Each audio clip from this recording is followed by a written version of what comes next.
Hello दोस्तों। तो आज पिट्यूटरी ग्लैंड को कंटिन्यू करते हुए हम उसके बाकी हार्मोन्स जो एंटीरियर पिट्यूटरी से सीक्रेट होते हैं उनके बारे में पढ़ेंगे। और पहले हम देखेंगे शिहान्स सिंड्रोम। शिहान्स सिंड्रोम क्या होता है कि अगर मेरे पास पिट्यूटरी ग्लैंड का सिक्रेशन कम हो जाता है, तो अगर पिट्यूटरी ग्लैंड का सिक्रेशन कम होगा तो बॉडी के सारे ग्लैंड्स पे इफेक्ट आएगा। तो अगर शिहान्स सिंड्रोम अगर किसी को होता है तो उसमें क्या क्या फीचर्स देखने को मिलते हैं, तो आज इस टॉपिक में हम ये टॉपिक्स पढ़ेंगे। तो चलिए शुरू करते हैं। तो शिहान्स सिंड्रोम क्या होता है? पिट्यूटरी इनसफिशिएंसी, मतलब जो पिट्यूटरी ग्लैंड के हार्मोन है वो ढंग से रिलीज नहीं हो पा रहे। Diminish secretion of pituitary hormone. इसके क्या क्या कॉज हो सकते हैं? मान लीजिए पिट्यूटरी ग्लैंड में सिस्ट है जो कि बाकी पार्ट जो है पिट्यूटरी ग्लैंड का उसको सप्रेस कर रहा है, और मेरे पास पोस्टपार्टम हेमरेज में भी ये पिट्यूटरी इनसफिशिएंसी देखने को मिल सकती है। ठीक है, तो मेन हमको याद रखना है इसके फीचर्स। ठीक है, तो इसके फीचर्स पे सवाल भी आ सकता है और ये आपको क्लिनिकल बेस्ड पूछ सकते हैं। ठीक है, तो अगर पिट्यूटरी ग्लैंड कम होगा तो पिट्यूटरी ग्लैंड का सिक्रेशन कम होगा तो मेरे पास ग्रोथ हार्मोन कम होगा, तो मेरे पास क्या हो जाएगा? Inhibition of growth. ठीक है, अगर थायराइड स्टिमुलेटिंग हार्मोन कम होगा तो मेरे पास बेसल मेटाबॉलिक रेट जो है वो कम हो जाएगी, और इनटॉलरेंस टू कोल्ड, बंदा जो है वो कोल्ड से इनटॉलरेंट हो जाएगा। ठीक है, फिर होगा मेरे पास, अगर एडिनोकॉर्टिकोट्रोफिक हार्मोन कम होता है तो मेरे पास पैलर देखने को मिलेगा। अगर ग्लूकोकॉर्टिकॉइड कम होता है तो मेरे पास स्ट्रेस देखने को मिल सकता है, मतलब बॉडी में स्ट्रेस का लेवल बढ़ जाएगा। ठीक है, वहीं हम देखें फॉलिकुलर स्टिमुलेटिंग हार्मोन और ल्यूटिनाइजिंग हार्मोन का लेवल अगर कम हो जाता है तो हमको एट्रोफी ऑफ गोनेड्स या फिर मेंस्ट्रुअल साइकिल एबनॉर्मलिटीज़ देखने को मिल सकती है। तो ये बहुत ही इंपॉर्टेंट फीचर्स थे शिहान्स सिंड्रोम के। और हमको क्या देखने को मिल सकता है कि जो बंदा है वो सेंसिटिव टू इंसुलिन हो जाएगा। ठीक है, सेंसिटिव टू इंसुलिन मतलब थोड़ा सा भी इंसुलिन होगा तो वो क्या करेगा? ग्लूकोज को फटाफट सेल के अंदर एब्जॉर्ब कर लेगा और बंदे में हाइपोग्लाइसीमिया देखने को मिलेगा। और हमको क्या देखने को मिल सकता है? पोस्टीरियर पिट्यूटरी डैमेज अगर हुआ है तो डायबिटीज़ इंसिपिडस भी देखने को मिल सकता है। इसको हम अगले लेक्चर में अच्छे से डिटेल में पढ़ेंगे, लेकिन आप याद रखिए अगर अगर यहाँ पे एडीएच का लेवल कम हो जाता है तो मेरे पास डायबिटीज़ इंसिपिडस देखने को मिल सकता है। एडीएच क्या होता है? Anti diuretic hormone. ठीक है, तो एंटी डायूरेटिक हार्मोन का लेवल कम हो जाएगा तो डायबिटीज़ इंसिपिडस देखने को मिलेगा। तो यहाँ पे हमने सारे फीचर्स देख लिए शिहान्स सिंड्रोम के। तो चलिए अब एक एक करके देखते हैं सारे हार्मोन्स जो बाकी रह गए। तो चलिए शुरू करते। तो सबसे पहले हम शुरू कर रहे हैं थायराइड स्टिमुलेटिंग हार्मोन। आपको बेसिक जो मैं आपको बता रहा हूँ बस इतना ही याद रखना है। ठीक है, तो ये एक तरीके का ग्लाइकोप्रोटीन हार्मोन होता है। ये किस तरीके से रेगुलेट होता है? तो तीन चीज़ें तो याद रखनी है। एक तो जो हाइपोथैलेमस से जो हार्मोन्स आ रहे हैं उनके थ्रू, तो थायराइड रिलीजिंग हार्मोन जो है वो इसको स्टिमुलेट करेगा। ठीक है, एक मेरे को याद रखना है नेगेटिव फीडबैक। नेगेटिव फीडबैक जो है वो क्या करेगा? जैसे मान लीजिए ये जाके थायराइड ग्लैंड को एक्टिवेट कर रहा है और थायराइड ग्लैंड से क्या निकल रहा है? मेरे पास थायरोक्सिन हार्मोन निकल रहा है, और वो थायरोक्सिन हार्मोन क्या करेगा? नेगेटिवली वापस इस थायराइड स्टिमुलेटिंग हार्मोन पे इफेक्ट डालेगा और इसके सिक्रेशन को कम करेगा।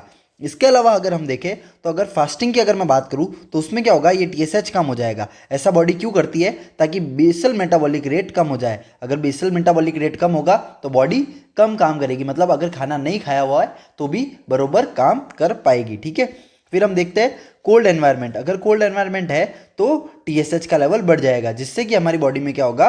बेसल मेटाबॉलिक रेट बढ़ेगा और हीट प्रोडक्शन होगा। ठीक है, वहीं हम देखें सोमेटोस्टेटिन, कॉर्टिसोल और डोपामिन, ये जो है वो टीएसएच के लेवल को कम करता है। ठीक है, तो इस तरीके से टीएसएच रेगुलेट होता है। अब हम देखते हैं एक्शन ऑफ टीएसएच। तो सबसे पहले आपको याद रखना है कि ये किसके थ्रू एक्ट करता है? सीएएमपी, साइक्लिक एडिनोसिन मोनोफॉस्फेट। ये पाथवेज मैं आपको पहले वीडियोस में बता चुका हूँ, मैं इसकी लिंक आपको डिस्क्रिप्शन में डाल दूंगा, आप वहाँ से जाके देख सकते हैं। ठीक है, फिर हम देखते हैं और क्या एक्शन होता है हमारे पास। It is responsible for growth of thyroid gland and thyroid hormone synthesis. Thyroid hormone के सिंथेसिस में ये हेल्प करता है। तो यहाँ पे हमने टीएसएच को अच्छे से डिटेल में पढ़ लिया है। चलिए आगे चलते हैं।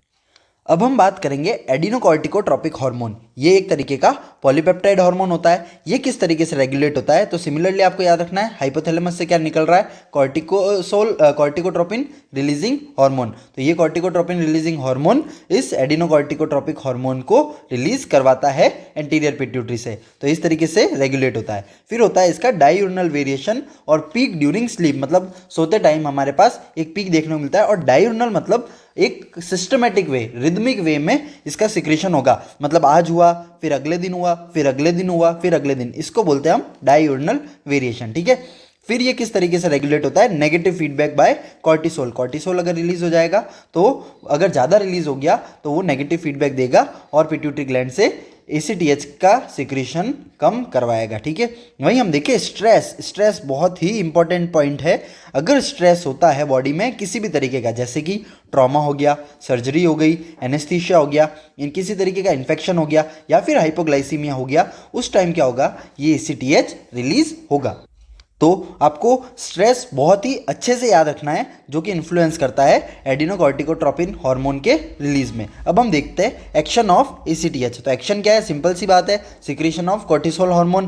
कॉर्टिसोल हार्मोन का सिक्रीशन कराता है और ये भी किसके थ्रू एक्ट करता है, CAMP के थ्रू एक्ट करता है। दो काम और याद रख सकते हैं आप इसके, एक इसका लाइपोलिटिक एक्शन होता है, मतलब लिपिड को तोड़ेगा और क्या बनाएगा, मेरे पास फ्री फैटी एसिड बनाएगा। ठीक है, वही हम देखें ये जो है वो स्किन पिगमेंटेशन करता है। ऐसा क्यों करता है, क्योंकि जो हमारे पास ACTH होता है उसकी मेलानोसाइट स्टिमुलेटिंग हार्मोन की प्रॉपर्टी भी होती है, मतलब वो जाके मेलानोसाइट को स्टिमुलेट कर सकता है। और अगर मेलानोसाइट स्टिमुलेट होगी तो मेरे पास क्या रिलीज होगा, मेलेनिन रिलीज होगा, और मेलेनिन रिलीज होगा तो वो क्या करवाता है, पिगमेंटेशन में हेल्प करवाता है। तो यहाँ पे हमने देखा कि स्किन पिगमेंटेशन में कौन हेल्प कर सकता है, ACTH भी हेल्प कर सकता है। तो यहाँ पे आपको ACTH एकदम डिटेल में क्लियर हो गया होगा। चलिए आगे चलते हैं। अब हम बात करेंगे ल्यूटिनाइजिंग हार्मोन और फॉलिकल स्टिमुलेटिंग हार्मोन। ये टॉपिक बहुत ही इंपॉर्टेंट होने वाला है, यहाँ पे आप अच्छे से ध्यान दीजिएगा। क्यों, क्योंकि ये थोड़ा सा कंफ्यूजिंग भी होता है और ये आगे बहुत ज़्यादा काम में आएगा। जब हम अपना अगला यूनिट रिप्रोडक्टिव सिस्टम शुरू करेंगे उसमें बार बार ये चीज़ें रिपीट होगी। तो यहाँ पे आप अच्छे से अगर इस टॉपिक को यहाँ पर ही क्लियर कर लेंगे तो आगे परेशानी नहीं आएगी। तो चलिए इस टॉपिक को शुरू करते हैं। तो ल्यूटिनाइजिंग हार्मोन और फॉलिकल स्टिमुलेटिंग हार्मोन किस टाइप के हार्मोन होते हैं, ये होते हैं ग्लाइकोप्रोटीन टाइप के हार्मोन। ठीक है, ये दो सब यूनिट से बने हुए होते हैं, दोनों ही LHB और FSHB। कौन कौन सी दो सब यूनिट, अल्फा और बीटा।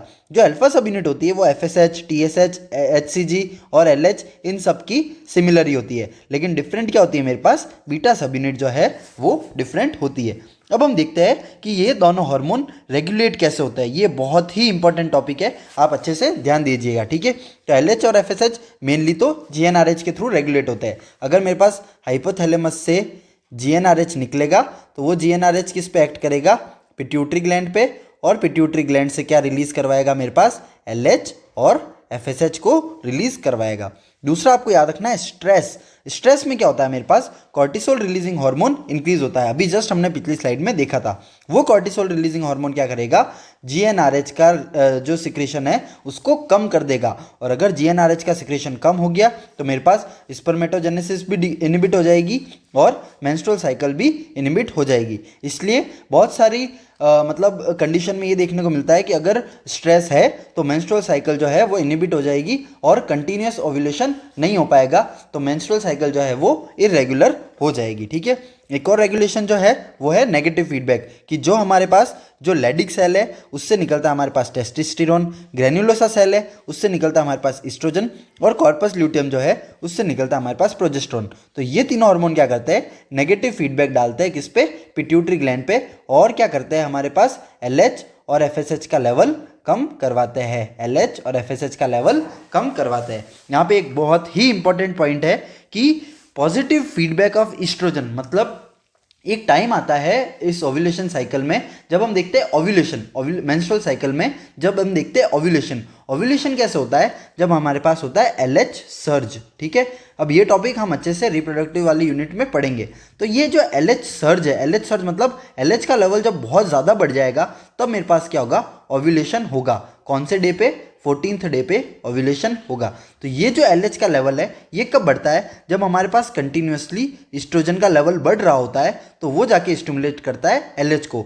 और किस तरीके से स्टिमुलेट करता है, पॉजिटिवली स्टिमुलेट करता है।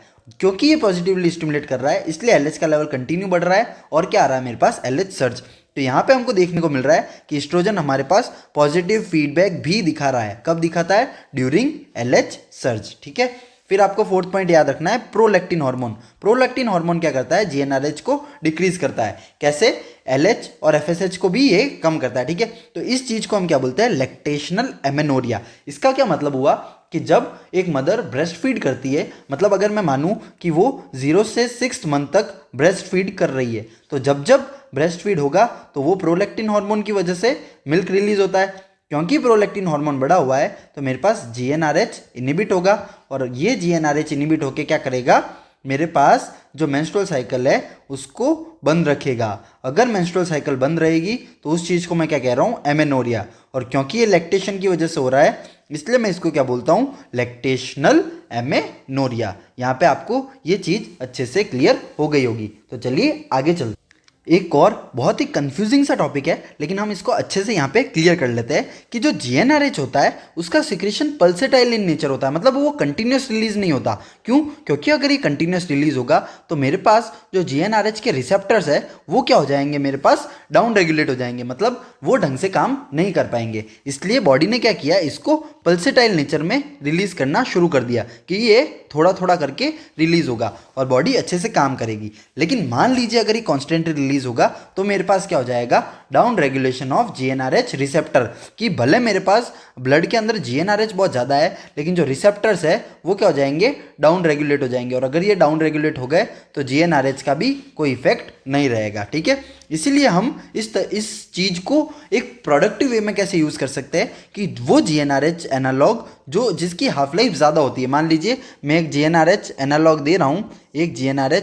दे रहा हूँ जिसकी हाफ लाइफ बहुत ज़्यादा है। अगर उसकी हाफ लाइफ ज़्यादा है तो मेरे पास क्या होगा, वो बहुत टाइम तक सिक्रीटेड रहेगा और जाके क्या करेगा, वो जीएनआरएच के रिसेप्टर्स को डाउन रेगुलेट कर देगा। अब जो मेरी बॉडी का नॉर्मल जीएनआरएच है वो भी इस पर जाके एक्ट नहीं कर पाएगा, और अगर ये एक्ट नहीं करेगा तो आगे एलएचएच और एफएसएच नहीं बना पाएगा और मेरी ये पूरी साइकिल ब्लॉक हो जाएगी। तो इस तरीके से जीएनआरएच और एफएसएच ने क्या किया, इनिबिट कर दिया सिक्रेशन ऑफ गोनेडोट्रोपिन हार्मोन को। तो यहाँ पे ये एक तरीके से मेडिसिन का काम भी कर सकता है अगर मैं लॉन्ग हाफ लाइफ वाली जीएनआरएच एनालॉग दे दूँ। तो ये पॉइंट्स आपको अच्छे से याद रखने हैं। ठीक है, तो चलिए आगे चलते हैं और देखते हैं एक्शन ऑफ गोनेडोट्रोपिन। ये बहुत ही इजी टॉपिक है।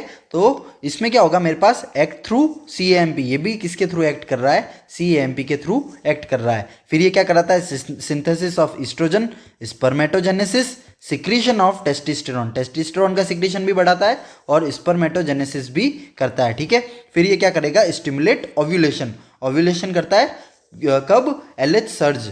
ठीक है, एलएच सर्ज के थ्रू ये क्या करता है, ओव्यूलेशन में भी हेल्प करता है। और ये क्या करता है, मेंटेन कॉर्पस ल्यूटियम। ये बहुत ही इंपॉर्टेंट टॉपिक है कि वो आगे किसको मेंटेन करता है, कॉर्पस ल्यूटियम को। ये सारी चीज़ें हम डिटेल में रिप्रोडक्टिव फिजियोलॉजी में पढ़ेंगे। तो चलिए आगे चलते।